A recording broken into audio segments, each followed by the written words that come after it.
The music was nominated, like the soundtrack. I think Sylvester Stallone for director, and it won a lot of those Razzies as well. So I just found that very interesting. Tom says, but he fights for him. And then this is the highest grossing Rocky movie, both domestically and worldwide, even higher than Creed, which is a more recent movie.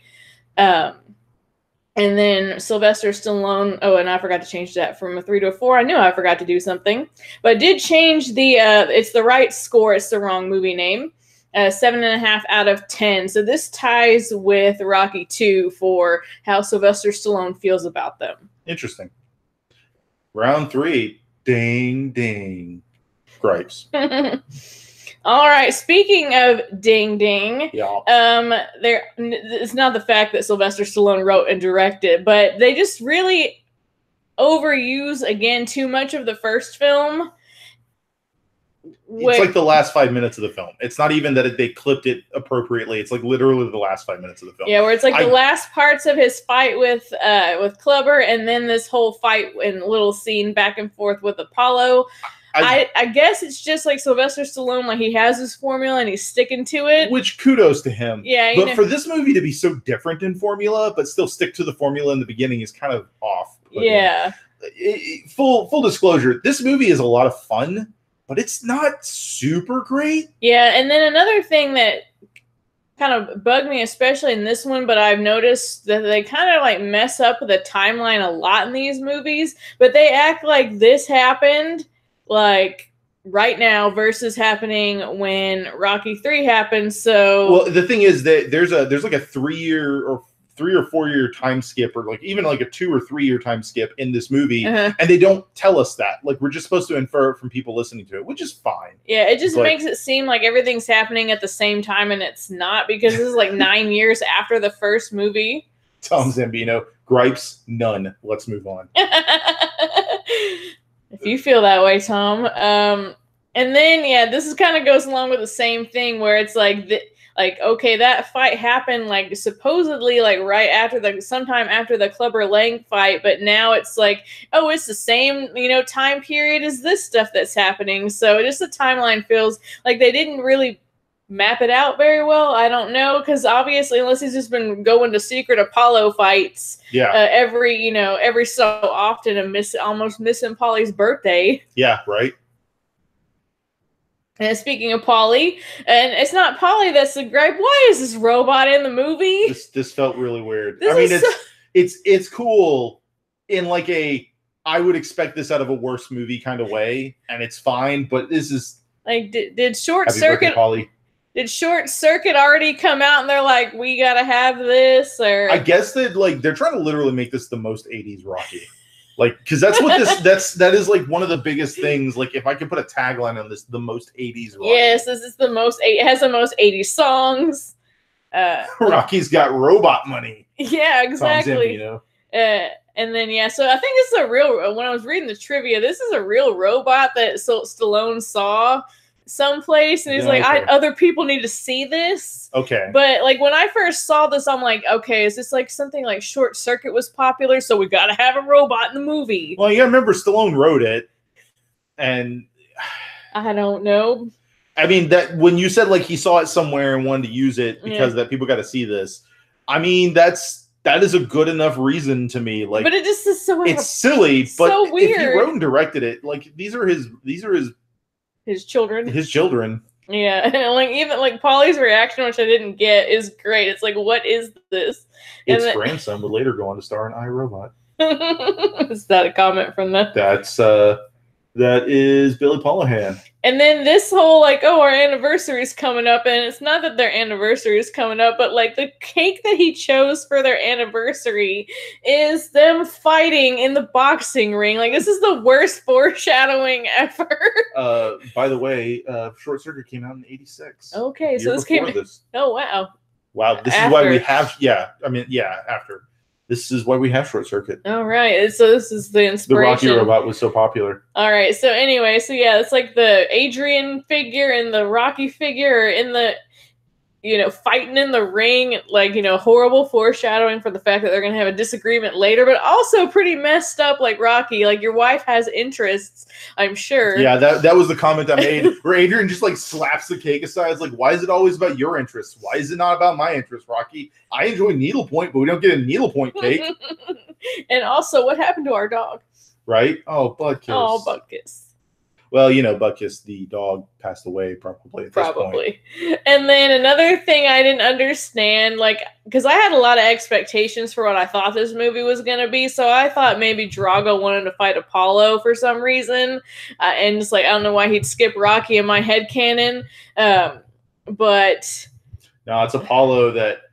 Okay, so this was a huge gripe for me. Like, we saw real growth from Apollo in Rocky 3. Mm-hmm. Like, real, like, he was matured. He's like, look, man, this guy's a punk, but, like, I can't do this anymore. This is all you. We're working together now, which that part is still really relevant, except that Rocky kind of recognizes this is Apollo beating Rocky again, even though it's not Rocky, because he doesn't want to fight Rocky because he knows he can't beat Rocky. And, you know, Rocky is his friend now and all that jazz. But regardless of that, it's really distressing, and it shows when they get to the fight later too that it's just Apollo slipping back into being Apollo. Yeah, and it's frustrating. Yeah, because I just didn't understand, like, why, like, because he sees it on the news and it's like, oh, I gotta fight this huge beast of a person. Like, I just don't get, like, obviously he's not. And, like, he hadn't fought in years, even, you know, training Rocky, like, he was, like, training himself. I mean, even if he wasn't training himself to the same degree. As a side note, Billy says Johnny Five could beat up the Rocky 4 robot, and I'm one to agree. Oh, yeah, of course. Johnny Five's got a laser. Yeah, duh. But, yeah, I just didn't understand. It felt so out of place for Apollo to want this. Yeah, so badly. Like, to the point to where, like, when other people are like, Apollo, this is not a good idea, Apollo's like, man, I don't need to listen to you. Yeah. Like, and Duke's there. Why doesn't Duke say something? Duke's seen this before. Yes. Oh, Duke. And, yeah, and Tom Zambino brings up a point. He's the patriot that wants to fight the communist threat. Yeah. But, like, he makes it a really big point that this isn't about only that. Like, they're warriors, and they can't change or give up their ways, and et cetera, et cetera. So... But then there's this. Yeah, so this represents all the montages in the movie. Yeah. So like, not even all of them. There's technically 4 if you count the beginning. Okay, yeah. But yeah, this is... Yeah, like, Sylvester Stallone's like, I need to clear my head drive that has, like, all the flashbacks of all the scenes from every other movie. Yep. That, I believe, was inspiration for an episode of Dark Place. One Truck Lover. Yes, it does feel like that. Which in canon is set around the same time as this, I think. Yep. And then, of course, it's 2 different right-in-a-row training montages that are literally separated by one scene. Tom Zambino brings up that the montage is great. It's not that there are montages. And they're actually pretty good montages. Yeah. It's just that they make up the middle 45 minutes of the movie pretty much. Yeah, it's just that it felt like there was, like, too many of them, and especially when you have 2 right in a row, like... There's a phrase from Final Fantasy Tactics, don't group the party, because you're going to get hit with an AoE attack. And that's like, this is him grouping the montages. I feel like this is where they get that, like, the South Park is, like, targeting this movie when it says, gotta have a montage. Yeah. Montage! Because it's like he has the fight with Adrian, then there's this montage.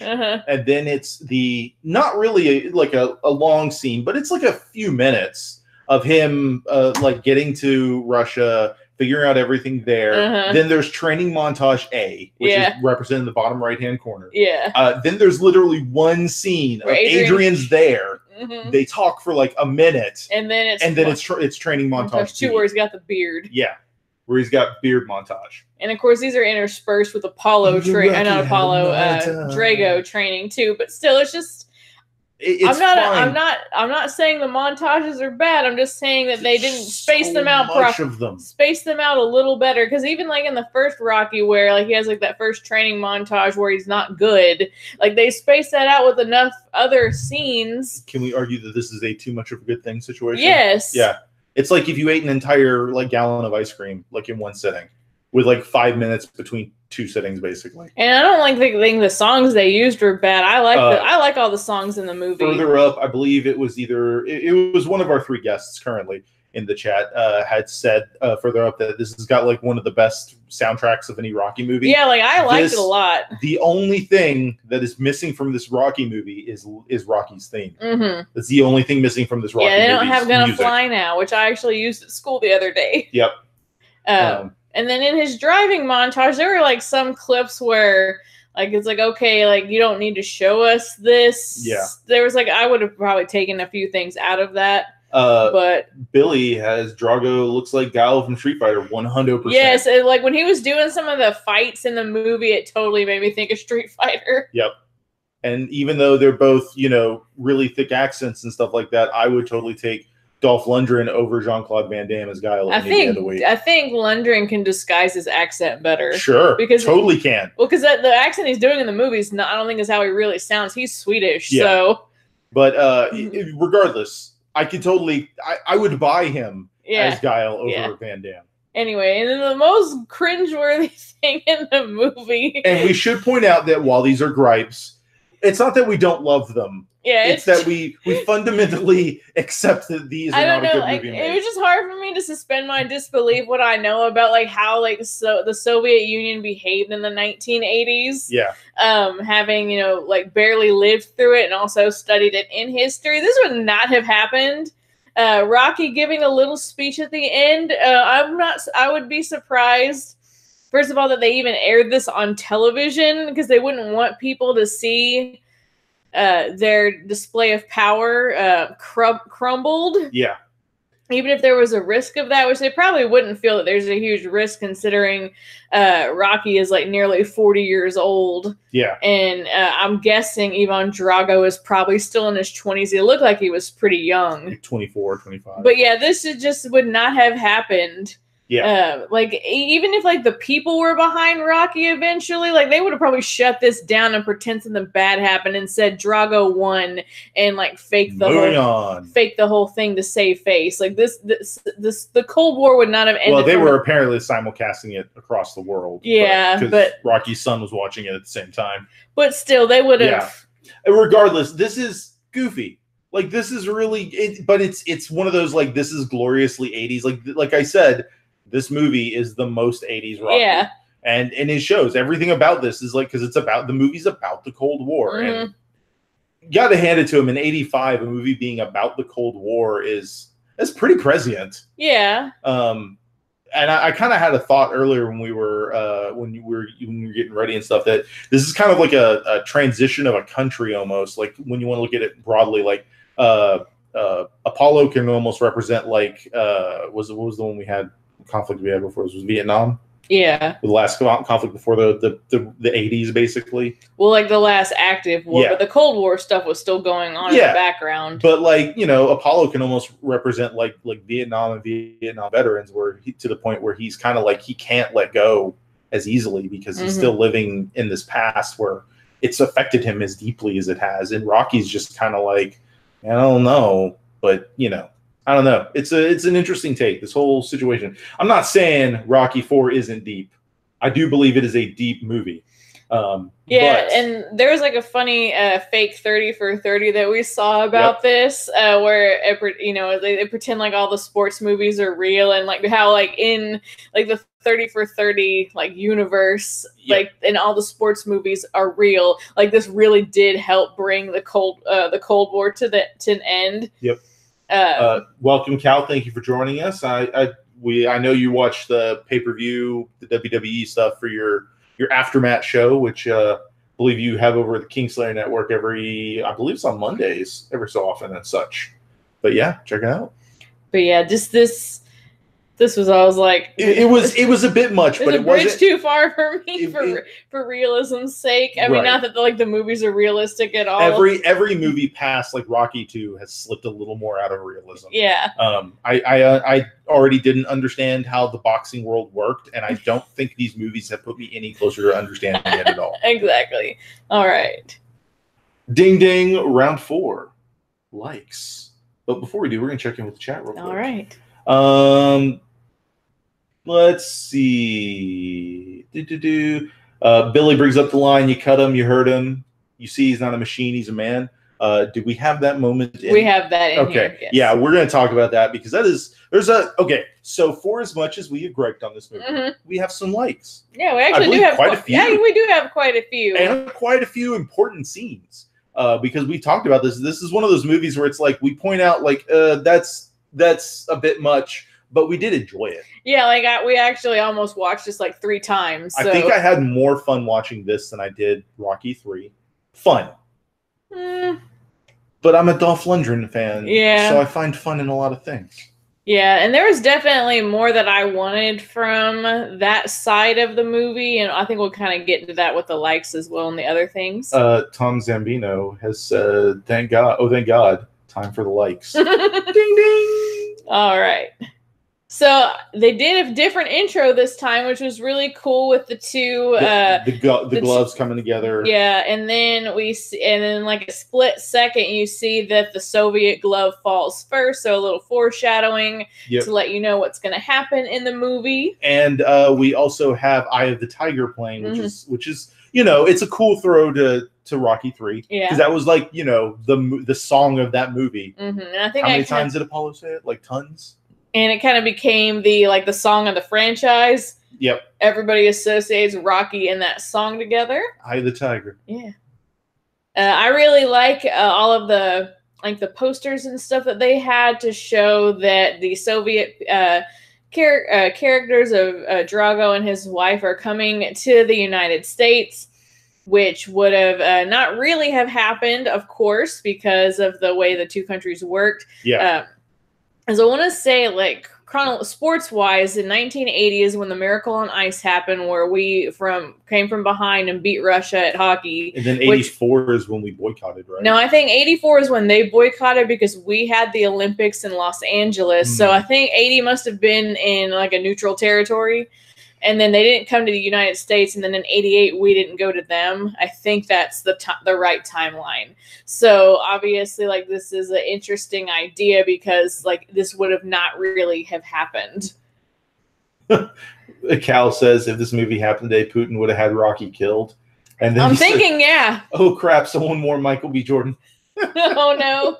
And then we see, I really love that how similar Drago and his wife look with like their blonde and like the short hair. That perfect, like that manicured haircut, and everything about them is like closely designed almost. Yeah, he's a boxing champion and she's an Olympic swimmer. So, athletes at the top of their field. Like, I really wish they would have done more with this where like, oh, like they've just recently got married and like they played up more of that kind of aspect because it definitely feels like this is an engineered relationship, which did happen in the Soviet Union where you get people at the peak of their... It happens now. Yes. Everywhere.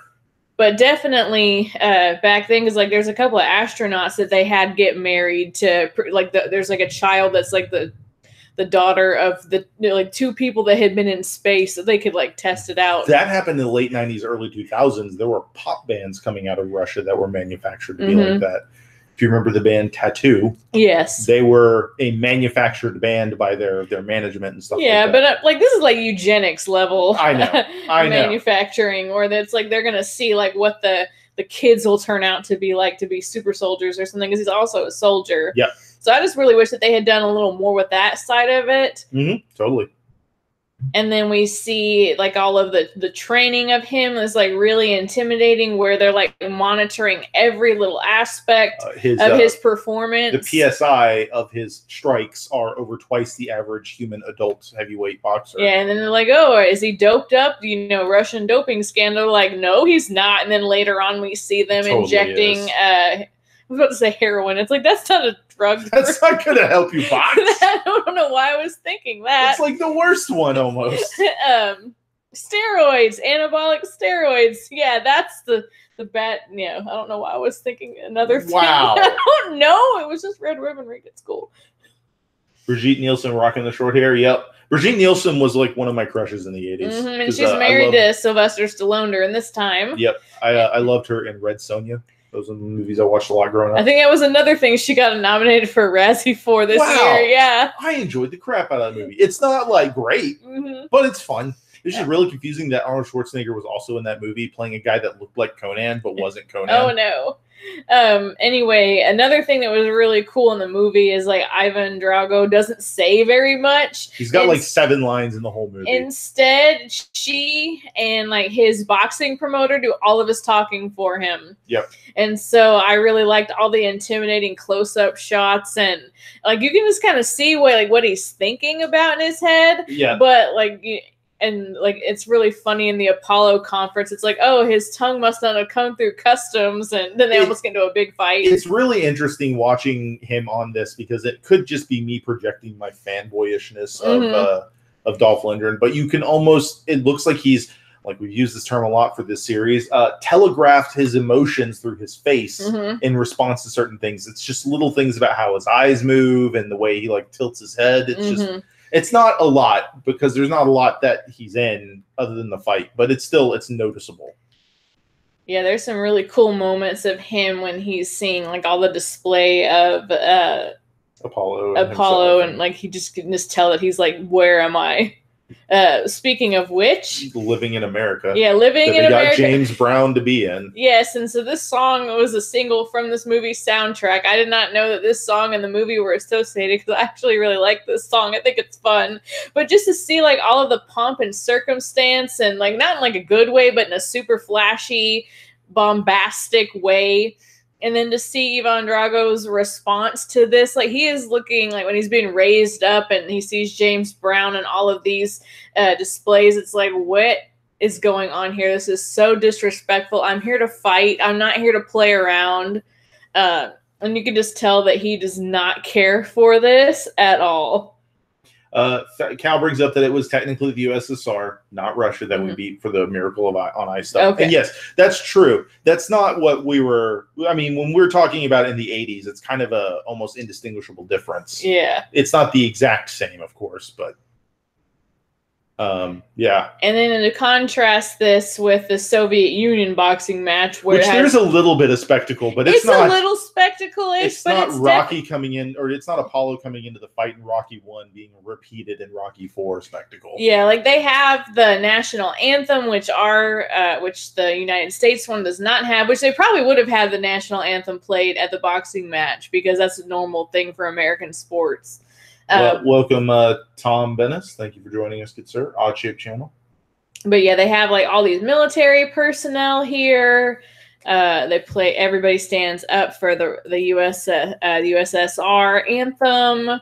And then like my favorite part is the huge propaganda painting of Drago with the hammer and sickle. Yeah, looking like he is like the perfect specimen of humanity. Yep. I feel like this would have been like on the side of buildings in the Soviet Union, on stamps. Yep, the paintings of the Soviet leaders in the background. Yes, so we see, all of them, like, Lenin and all the, not Stalin, because that would have been wrong, but...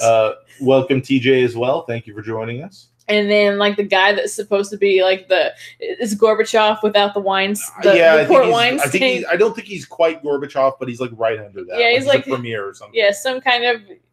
Incredibly high ranking. Yeah, we couldn't put the likeness of Gorbachev in this movie, but we'll get close enough to Gorbachev. And even if it's not supposed to be Gorbachev, well, it's going to invoke that feeling. Yeah, exactly. It makes you, as an American, think of him, which he would have been more recently appointed or elected or whatever back then. And then, so like this is like one of his little reaction faces to seeing all of the spectacle. It's like, what is going on? This is so stupid. He looks like he's like witnessing alien activity for the first time. Yeah, and like he just looks like a deer in the headlights when they're lifting him up and he hears all the music, and this is just not something he is used to seeing. Nope. And I really enjoyed that. And of course, when Apollo loses his life during this match, we see that Rocky puts the championship belt on the flower display. So I don't think this was buried with Apollo, but it's just like a nice little gesture of like, you'll always be the champ to me. Yep. Kind of a situation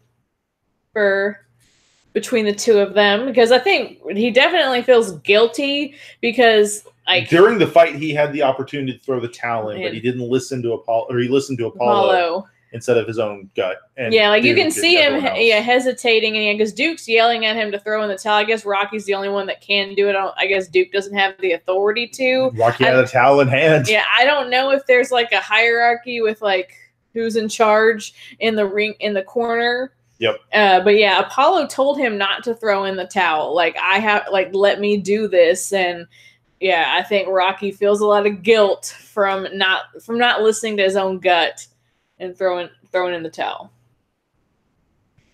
And then like there's a lot of interesting newspapers and different media that comes about this.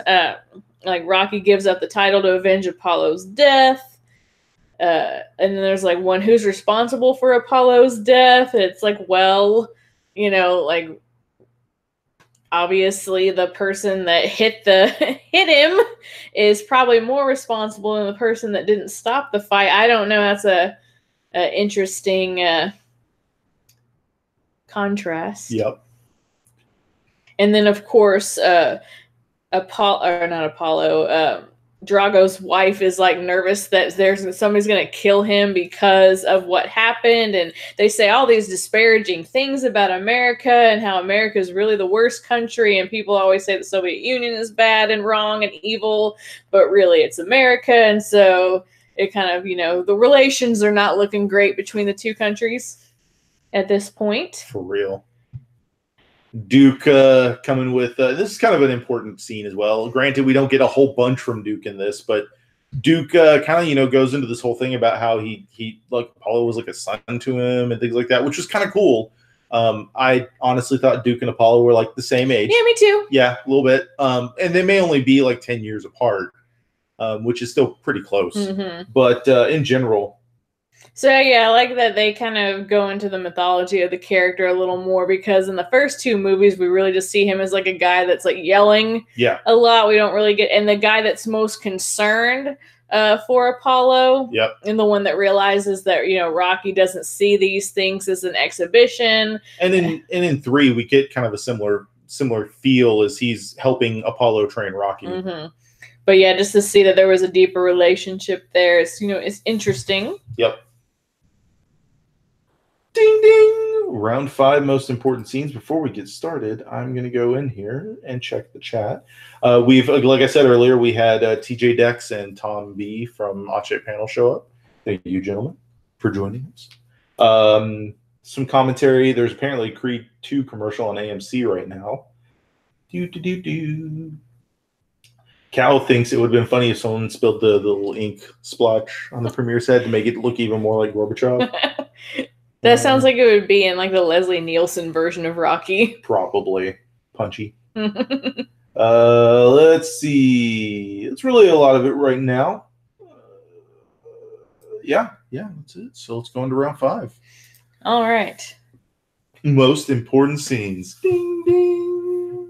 All right, so obviously Apollo realizing that just how strong Drago is. Yeah, like an immovable object, because it's hard to see in like what I was able to capture, but he barely makes a dent in his There's glove. no motion. There's no motion, and he looks real concerned, where before he was all jovial and having a great time, and this is just going to be a little fun. And no, it's not. This is the first instance. Well, we already saw an issue going into it, like a forewarning during the press conference, mm-hmm. that Apollo was like, yeah, this is an exhibition that I'm going to win. Yeah, and it's kind of are you though? Yeah, like you should be a little more humble. Yeah. So yeah, that was definitely the first sign of this is really serious and this is not going to go the way that you want it to. This is a very important moment. It's actually 2 different scenes, but it really this really shows us how cruel the Dragos are. When Apollo falls, her reaction is to smile. Yep. And after the fight, when he's being interviewed, he says to the press, if he dies, he dies. And he may primarily be talking about Rocky, because he's like, I want to fight the real champion next, and et cetera, et cetera. And if he dies... No, I think he was talking about Apollo here. This was literally at the end of all the stuff he was saying of wanting to fight the next champion. Yeah. The real champion next. and he's not going to hold back, and he's going to be this, and it's going to do this, and if he dies, he dies. Either way, this just lets you know that these people don't mess around, and they kind of gloat in like causing others harm. Yep. And of course, Apollo dying. Yep, and Rocky's arms, which is spoilers for us because we saw the Creed 2 trailer where he tells him like Dad died like right here in my We house. also saw the I Love the 80s like way back in the day. I'm joking. I'm joking. Most of this movie is. It's the thing, like, this movie is kind of goofy and fun and lighthearted, except for this one scene where Apollo dies. This isn't even as, like, this because it was such a media circus around. It didn't even have, like, the same kind of tone like when Mick died in the previous movie. Yep. But still, like, when he goes down and, like, you see that twitch, like, that's definitely the moment, like, oh, God. He's not coming back from this. Like, he's definitely got hit way too hard, and body's spasming. He's probably like hemorrhaging bad. And it's not pleasant. And when Adrian shows up, that's when you know everything's going to be okay. That's the one thing that's like hyper formulaic about these movies is like Rocky's not in it. He's not going to do it. Can't do it. And then Adrian's like, you can do the thing. And she's like, and then he's like, okay, I can do the thing. Yeah, there's definitely like a diminishing return on this kind of a scene where in the very first movie it was very powerful. Like when they had their little talk, when he realized that he had to kind of set what it meant to win on his own terms. And then in the second movie, when, like, you know, she literally almost died. He wakes up from her coma and tells him to win. And then the last two, it just definitely feels like, especially this one, just feels like, and we got to throw this in here. I felt like Rocky 3 really had a decent one where it was them coming to terms with things, and like it was him confronting fears because she pushed him to. But this one, like the training montage before didn't even show like he felt like he was really in it. He was fine. He was doing good without her. Yeah, like he wasn't like slacking off or anything. Yeah. So this, but then her showing up, she's like, you can do it. Yeah, I'm here with you, regardless of what happens. And he's like, cool. And then he trains harder with his beard. Yep, with his beard running up a mountain. With his Rocky beard running up a weird mountain, as with what's his name, Drago running up a treadmill. A treadmill. No, it's called a dreadmill. So we talked about this earlier. It was brought up in the chat when Duke is telling telling Rocky, like, you got him, you cut him, he's bleeding. He's not a machine, he's a man. He's not a machine, he's a man. And then it cuts directly back over to Drago's corner where Drago's like, he's not human, he's like a piece of iron. And that's like this amazing like turn where I don't know, it's so cool. This is a definite turning point in the fight for Rocky where he's actually able to fight him successfully, where he was definitely having a lot of trouble beforehand. And so this definitely shook Drago's confidence. You can take all the steroids in the world, but like when your confidence gets shaken, like it's really hard to recover. It gets in your head. Yeah, and so you can see that Rocky, even though he's not having an easy time of it, he's definitely getting the upper hand throughout the rest of the fight. Yep.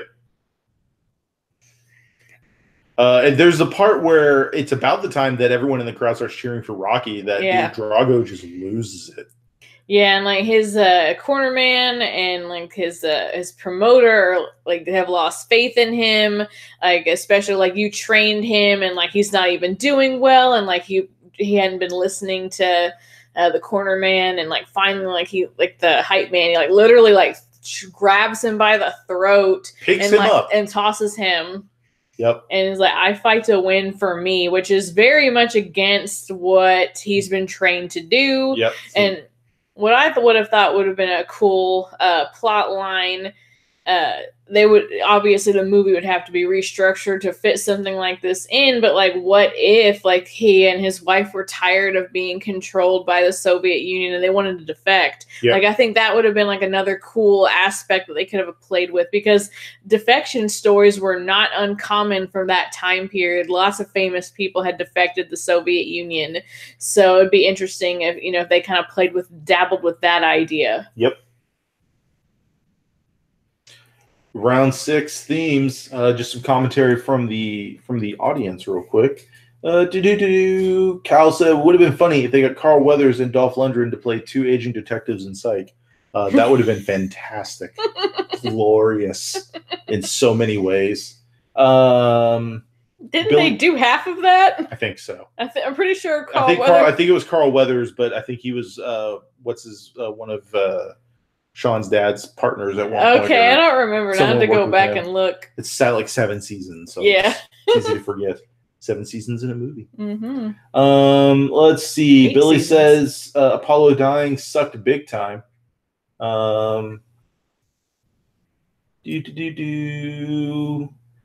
Let's see. Tom Zambino says, I'll never forgive La Violette for ruining Bobrovsky. I don't even know what that is. Those are words. Anywho, moving on to round 6. Themes. Ding, ding. All right, so one of the big themes, of course, is how hubris can overtake us, and we can see hubris on great display with Apollo entering the ring to fight Drago. It's like a giant bull in the background, and like he's dancing around and has like this whole dance routine with James Brown, which they make fun of a lot in that fake 30 for 30. Yeah. Where it's like the one guy's like, I'm only an expert in 2 things, boxing and dance. And Apollo was in dancer shape, not boxer shape. And that they basically implied that because he did this like 20-minute dance routine or whatever, he was too tired to fight. Yep. And then like right before he does the whole like come on let's shake, like he winks at Rocky and like, oh yeah, I got this, bro, I got this, no problem. And yeah, he's like showing off all his little fast moves, and of course his hubris leads to his downfall. Yeah, it's super reminiscent of the first one, like incredibly reminiscent of the first Rocky, where it's all hubris. And I think Duke even was like, he doesn't even know this is like a show. He thinks it's a real fight. Yeah, it's the same thing. Yeah. Drago wasn't treating this like a show. So he was treating it like a real fight because he's not about that showmanship. And then much to... Billy brings up, much like Icarus, Apollo, ironically the god of the sun, flew too close to the sun. Yeah. It's very true. He was the sun. He burned off his own little wax wings. Yeah, he didn't learn from anything. No. And so that's why it's kind of frustrating, because we had seen so much character growth in 3 for him to revert back to his old ways was very disheartening. It would have felt even more genuine. Like this was like slightly more tragic if he didn't have this massive show beforehand. Because, like, how did he know? Yeah, well, that, or if it was, like, Drago picked him to fight versus, like, picking Rocky. Like, maybe they don't have, like, all the right information in the Soviet Union. I don't know. Regardless. You know, they think that this is the guy to fight. Yep. Who knows? And then another theme that's really important is the idea of like free will versus like government control. And so we can kind of see this with Rocky. The Commission of Boxing does not give him permission to fight Drago. It's not a sanctioned match, but Rocky decides to give up his title so that he can fight Drago. He doesn't care what the commission says. Yep. Versus, you know, the government control. So even like Rocky is purview to this with the KGB monitoring him, but we also see this a lot with the way that Apollo is trained. Everything about it is very measured. Yep. And then we can kind of see another theme that goes along with their training, like nature versus science. It's like tradition and good old-fashioned training versus like this newfangled scientific training. It's like you have everything Rocky's doing is like pulling Paulie on a sled and running in nature and helping people and doing all this stuff. And then Drago's sitting there with his manicured and perfectly tailored training suite designed, like mechanically designed to give him whatever edges it can with his massive training team that he's not helping anyone else while he's doing his training. They're all there to work with him. So it's it's pretty terrifying looking. by the way. Like all the I love his jogging track where there's speed bags all around the jogging track that he's got to pop as he's going. Yeah, so everything about it is very clinical and measured versus everything that Rocky's doing is very natural. Yep. And it just seems a lot more warm versus like the coldness of Drago's training, ironically, where Rocky's outside. He's out in the snow and like freaking sub-zero temperatures, but there's just something soft and warm about his training. While it's still like impressive that he's pulling these feats off, but then Drago's is sterile. It's like mechanical, inorganic. And then we can kind of see that, like, this is not the greatest picture, but that's his treadmill, like, climbing up versus Rocky literally climbing a mountain. It's just a very interesting dichotomy between the two styles. Sam says white powder versus steroids. Billy says the sweaty muscles are always great. Yeah, that's like a major Rocky trademark, is they're just so shiny. Yeah. Everyone is so shiny.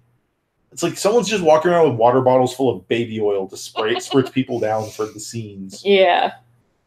They had like 10% less lighting necessary for these movies because of that. It's too shiny. Everything's too shiny. And we're not talking like Serenity or Firefly shiny. It's different shiny. All right. Well, that's it for everything. Yep.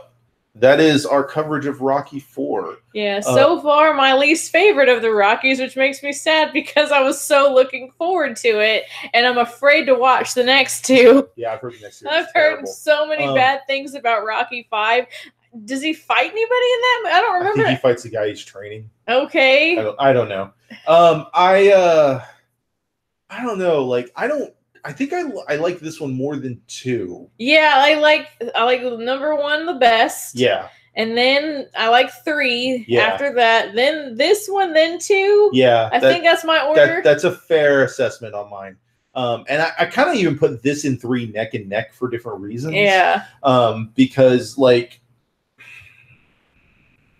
I don't know, but then like part of me remembers that like 2 wasn't like really that bad, even though it was very repetitive. See, it's the thing. Like, it's not that it's bad. It's just it's the same movie. Yeah, it's just the same movie with like 1 or 2 little things. The only thing that really genuinely hurts my love of this movie is the fact that the middle 45 minutes of this movie is montages. If they were just spread out a little more, I don't think I'd dislike it as much. It just feels like it feels like Sylvester Stallone could only write like a 45-minute to an hour movie, so he just crammed it full of montages to make up the time. Yeah, and use footage from the old previous movies. Yeah. Though at the same time, it's not like a lot of other movies by this point in the 80s had that many movies in their franchise before that they felt they could pull movies. I will say, like, as this movie progressed, it got better. Yes.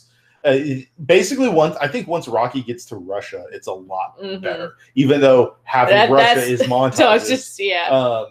But the fight's really good. The scenes in Russia are beautifully shot, even though they're montages. And they're in Wyoming. Yeah. Because, they're not going to let somebody film a movie about the Soviet Union where the Soviet Union loses to the United States in the actual Soviet Union. So Wyoming served as a substitute. Which brings me to my question about what did they pay for with their $30 million, because I don't think it cost that much money to film in Wyoming. Are they paying? Were they paying technology? Yeah, I guess it was all of that. It was all the technology, the robot, and then the directing and acting fee for Stallone, because I don't think I guess he didn't take a pay cut. Maybe, who knows? Because Dolph Lundgren wouldn't have been like a high dollar actor back then. This was like his second movie.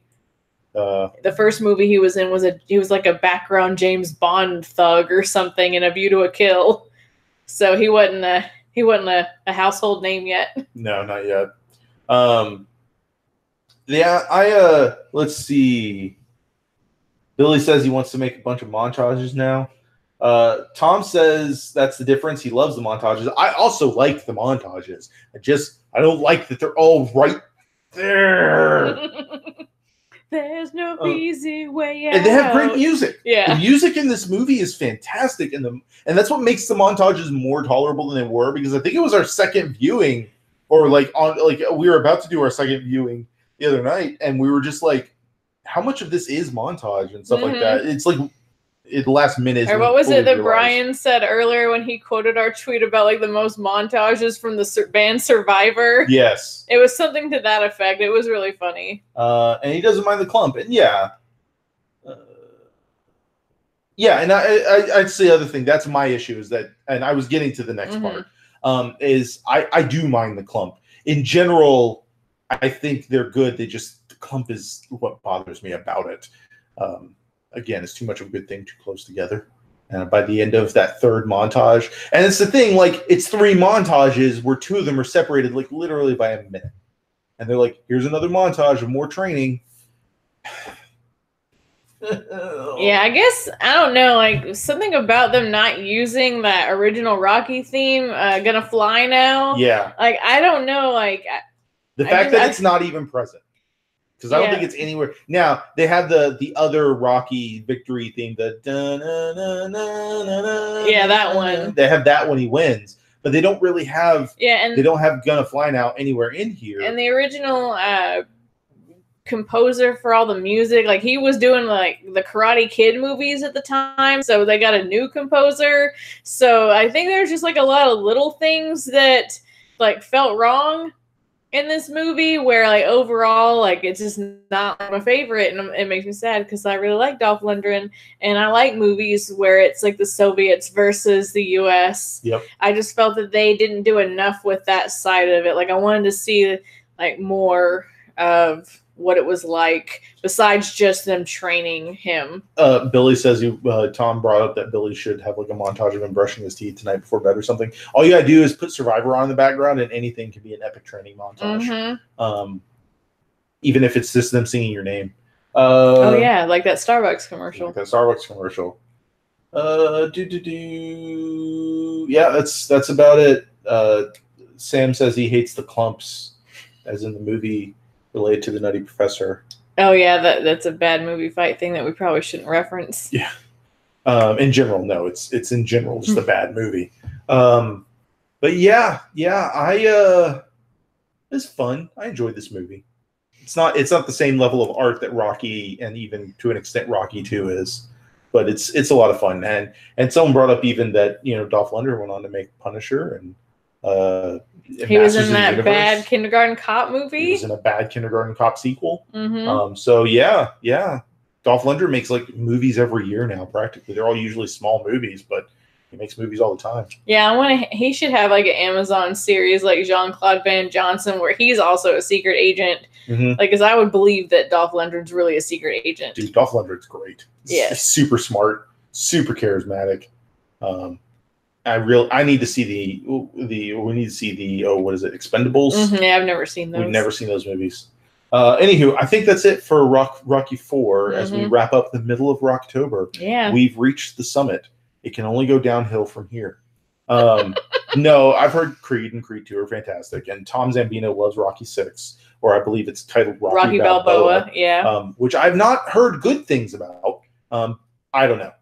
I've not heard bad things either. So. Yeah, so the next time you see us, it'll be November, and our Rocky movie will be in the 90s. Yep. So we'll see how the 90s... It'll be the most 90s Rocky movie. Who knows? So we'll be back next time with Rocky 5. Same next Sunday time, same next Sunday channel. Thank you for joining us for this Rocky 4 episode of Rocktober. See you next week.